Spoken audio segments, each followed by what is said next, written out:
സ്നേഹവും കരുതലും എത്ര വലിയ മാറ്റമുണ്ടാക്കുമെന്ന് പറയുന്ന ഈ ചെറിയ നാടകത്തിലേക്ക് എല്ലാവർക്കും സ്വാഗതം. താമര യൂണിറ്റ് അവതരിപ്പിക്കുന്നു കേൾക്കാനൊരാൾ.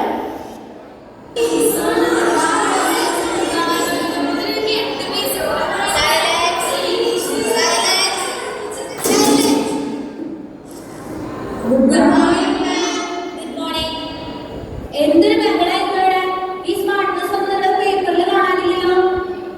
അങ്ങനെ ആൻസർ ഷീറ്റ് ഞാൻ കൊണ്ടിട്ടുണ്ട്, അപ്പൊ കാണാനില്ലേ ബാക്കിയുള്ളത്. Alona, Annmaria, Sara, come here. Angel, okay, very good. Maria, Neha, നിനക്ക് എന്താ പറ്റിയത്? കഴിഞ്ഞ എക്സാമിലൊക്കെ നന്നായി പെർഫോം ചെയ്തായിരുന്നല്ലോ. ഇപ്രാവശ്യം എന്ത് പറ്റി? കുറച്ചായി ഞാൻ ശ്രദ്ധിക്കുന്നതിന് മാറ്റം. എന്ത് പക്ഷേ നിങ്ങൾക്ക് ശ്രമിച്ച് നന്നായി കിട്ടും. അടുത്ത എക്സാമിന് ഇതേപോലെ ആണെങ്കിൽ നെക്സ്റ്റ് ഞാൻ ആക്ഷൻ എടുക്കും കേട്ടോ. ഓക്കെ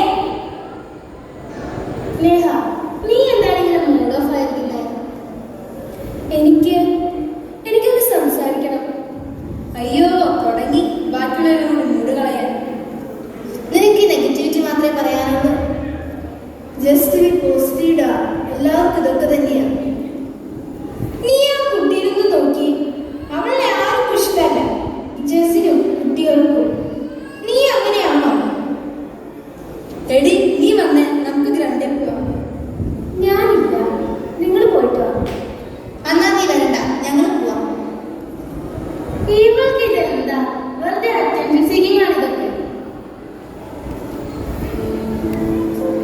എന്നെ എന്താരും മനസ്സിലാക്കാതെ. എനിക്ക് ശരിക്കും എന്താ പ്രശ്നം? അവർ പറയുന്നത് കേൾക്കുമ്പോ എല്ലാം ശരിയാണെന്ന് തോന്നും. ഒന്നും ശരിയല്ല. എനിക്കൊരു സന്തോഷമില്ല. എന്നെ ആരെങ്കിലും ഒന്ന് കേട്ടിരുന്നെങ്കിൽ. നേഹ, നീ ഓക്കെയാണോ? എനിക്ക് സംസാരിക്കണം. പറയും, ഞാൻ കേൾക്കാം. ഞാൻ ആ ഒറ്റപ്പെട്ട പോലെ തോന്നുന്നുണ്ട്.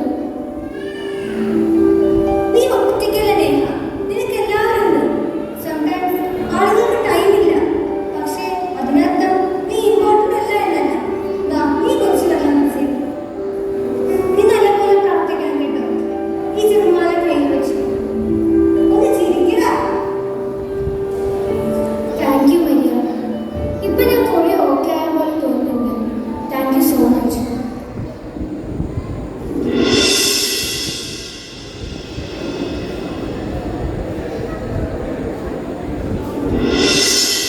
ബൈബിൾ കിട്ടിയോ? ഓ, ഇവിടെയൊന്നും കാണുന്നില്ല. എവിടെ കൊണ്ട് വെച്ചിരിക്കുക? എന്നാ ഒരു കാര്യം ചെയ്യ്. അപ്പുറത്തെ വീട്ടിൽ ആഞ്ചേച്ചിയുടെ കയ്യിൽ നിന്ന് ബൈബിൾ ഒന്ന് പിടിച്ചോ. എന്തിനാ അമ്മ അവിടെ വരെ പോകുന്നേ? ഈ ഗ്രേസ് കമ്മിറ്റിയുടെ വീട്ടിൽ നിന്ന് മേടിച്ചാ പോരെ? ഓ, എനിക്ക് അവളുടെ വീട്ടിലെ ബൈബിൾ വേണ്ട. എനിക്ക് ആ പേര് കേൾക്കുന്നത് തന്നെ ദേഷ്യം. ആ മുറ്റത്ത് എതിരെന്ന് പറഞ്ഞുണ്ടായ കേസ് ഇതുവരെ തീർന്നില്ലേ? ഏയ്, ഇതേതോ പുതിയ കേസാന്നാ തോന്നുന്നേ. മര്യാദയ്ക്ക് നിർത്തുന്നത് വേണ്ടാണ്. ഓ, എന്നെ ക്വസ്റ്റ്യൻ ചെയ്യാൻ വന്നിരിക്കുന്നു. അതെങ്ങനെയാ? എന്ത് ഗുണം? ഇരിക്കുന്ന കട്ടില് ഒരെണ്ണം ഇതും കുത്തിക്കൊണ്ടിരുന്നാ പിന്നെ കണ്ണും കാണില്ല, ചെവിയും കേൾക്കില്ല. പാറ പോലെ ഇരുന്നോളൂ. അതെ, എനിക്ക് കണ്ടില്ല. അതാണല്ലോ ഞാൻ നിന്നെ കിട്ടിയത്. അതെ, വെറുതെ നല്ലയോ. രൂപ 10 ലക്ഷം കൊണ്ടാ സോഫ ഇങ്ങോട്ട് വന്നേ. ഏതൊരു ഇൻഷുറൻസ് കമ്പനിയും അപകടം വരുമ്പോ ക്ലെയിം കൊടുക്കും. ഇതൊരു വലിയ അപകടം എനിക്കിനി വരാനുണ്ടോ? ഒന്ന് നിർത്തുമ്പോൾ വരണം. നിങ്ങൾ ഇങ്ങനെ വഴക്കടിക്കാതെ മറ്റു കാര്യങ്ങൾ നോക്ക്. അച്ഛനിപ്പോ അന്റോണിയുടെ വീട്ടിലെത്തി കാണും. ഈശ്വര, ഇനി ബൈബിൾ മേടിക്കാൻ പോയാൽ അതുവഴി എവിടേക്ക് മുങ്ങിയോ? സോഫി, ആ കഥകിനാരോ മുട്ടുന്നു. നീ ഒന്ന് തിന്ന് നോക്കി. ഓ, ഇനി ആരാണാവോ ഈ നേരത്തെ എഴുന്നള്ളണത്? അച്ഛൻ ഈശോയ്ക്ക് സ്തുതിയായി വെച്ചു.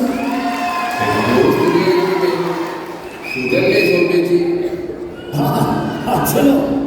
എത്തിച്ചോളൂ അച്ഛ, എത്തിച്ചോളൂ, വേഗം എത്തിച്ചോളൂ.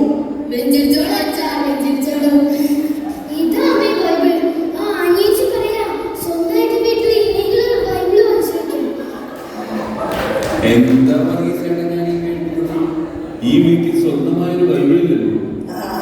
അത് പിന്നെ ഇവിടെ ഉണ്ടായിരുന്നു വെച്ചോ. പക്ഷെ പെട്ടെന്ന് ചോദിച്ചപ്പോ ആ, ഏതായാലും ബൈബിൾ കിട്ടിയല്ലോ. അച്ഛൻ ഇനി വേഗം വെച്ചിരിച്ചോ.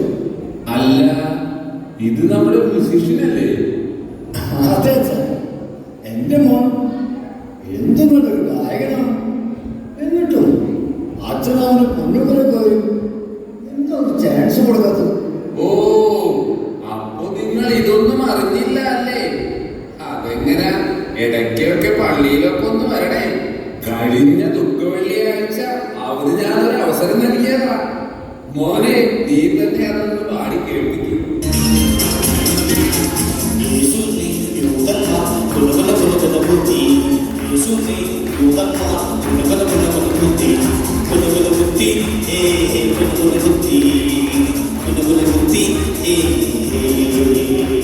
മോനെ, ആ, ഇത് കേട്ട പൊന്നൂക്കര ഇറങ്ങാര് എന്നെ കുനുകുന കുത്തിയേനെ.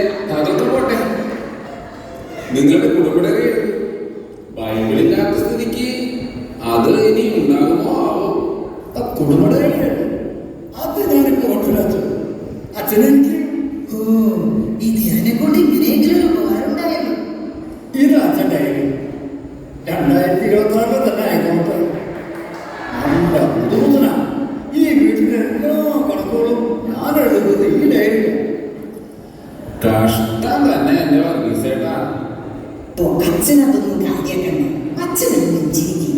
ആ വെഞ്ചിരിക്ക് അച്ഛാ, വെഞ്ചിരിക്ക്. ആ, എനിക്കും പോകേണ്ട ഇത്തിരി തിരക്കുണ്ട്. ലിൻസിന് ഇപ്പോൾ കുരിശുമണി അടിക്കാൻ എത്തിക്കാണും. അപ്പൊ നമുക്ക് ആരംഭിക്കാം. പിതാവിന്റെയും പുത്രന്റെയും.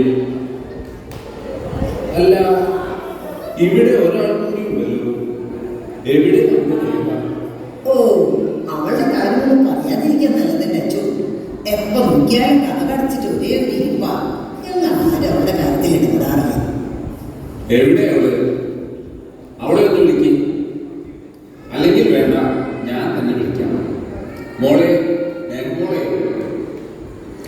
എന്താ മോളെ, എന്താ നിനക്ക് പറ്റിയത്? അച്ഛാ, അച്ഛൻ എന്നെ ഒന്നും കൂടെ ഒന്ന് മോളേക്ക് വിളിക്കുമോ? അതെ അച്ഛാ, എന്നെ ആരെങ്കിലും ഒന്ന് സ്നേഹത്തോടെ മോളേക്ക് വിളിക്കുന്നത് കേൾക്കാൻ ഞാൻ എത്ര കൊതിച്ചിട്ടുണ്ടെന്ന് അറിയാമോ? അതെന്താ? അല്ല, ഇവിടെ ആരും മോളോട് സംസാരിക്കാറില്ലേ? നന്നായിരിക്കുന്നു. സംസാരിക്കാൻ പോയിട്ട് ഇങ്ങനെ ഒരാൾ ഇവിടെ ഉണ്ടെന്ന് പോലും ഇവർക്ക് അറിയില്ലായിരിക്കും. ഇവിടെ പപ്പയ്ക്ക് എപ്പോഴും അമ്മയെ കുറ്റം പറയാനും പിന്നെ ഫോണിൽ നോക്കിയിരിക്കാനും മാത്രമേ സമയമുള്ളൂ. അമ്മയ്ക്കാണെങ്കിൽ പപ്പയുടെ കുടുംബക്കാരോടും പിന്നെ അയൽക്കാരോടും വഴക്കിടാനേ നേരം. പിന്നെ ഇവരെ പറ്റി പറയാതിരിക്കുന്നതാ ഭേദം. ഇതിനിടയിൽ കിടന്ന് ഞാൻ അച്ഛനറിയോ, എന്നെ കേൾക്കാനും എന്നോടൊന്ന് സംസാരിക്കാനും ഈ വീട്ടിൽ ആർക്കും സമയമില്ല. ശരിക്കും എനിക്ക് മടുത്തു അച്ഛാ, എനിക്ക് മടുത്തു. ഇപ്പോൾ മനസ്സിലായില്ലേ ആരായിരുന്നു ഇവിടുത്തെ പ്രശ്നക്കാരെന്ന്? കുടുംബത്തിൽ സമാധാനം ഉണ്ടാകണമെങ്കിൽ ഒരാൾ മാത്രം വിചാരിച്ചാൽ പോരാ. അപ്പനും അമ്മയ്ക്കും മക്കൾക്കുമെല്ലാം അവരുടേതായ ഉത്തരവാദിത്തങ്ങളുണ്ട്. അത് ഭംഗിയായി നിർവഹിക്കുന്ന കുടുംബത്തിലെ തമ്പുരാന്റെ അനുഗ്രഹം ഉണ്ടാകും. ഞാനൊരു കാര്യം പറയാം. ദൈവം ദാനമായി നൽകിയ മക്കളെ നന്മയെ വളർത്താനുള്ള ഉത്തരവാദിത്വം മാതാപിതാക്കൾക്കും മാതാപിതാക്കളെ അനുസരിക്കുവാനുള്ള കടമ മക്കൾക്കും ഉണ്ടായിരിക്കണം. അങ്ങനെയുള്ള കുടുംബത്തിലെ സന്തോഷവും സമാധാനവും നിലനിൽക്കുകയുള്ളൂ. മോളെ, ചേച്ചി സോറി. ഞങ്ങൾക്ക് മനസ്സിലായത് ഞങ്ങളോട് ക്ഷമിക്കും. എന്നോടല്ല, നിങ്ങൾ തമ്പുരാനോടാണ് ക്ഷമ ചോദിക്കേണ്ടത്. ദേ, ഇപ്പോൾ ഈ കണ്ട സന്തോഷവും സമാധാനവും എപ്പോഴും ഈ കുടുംബത്തിൽ നിലനിൽക്കാൻ സർവേശ്വരൻ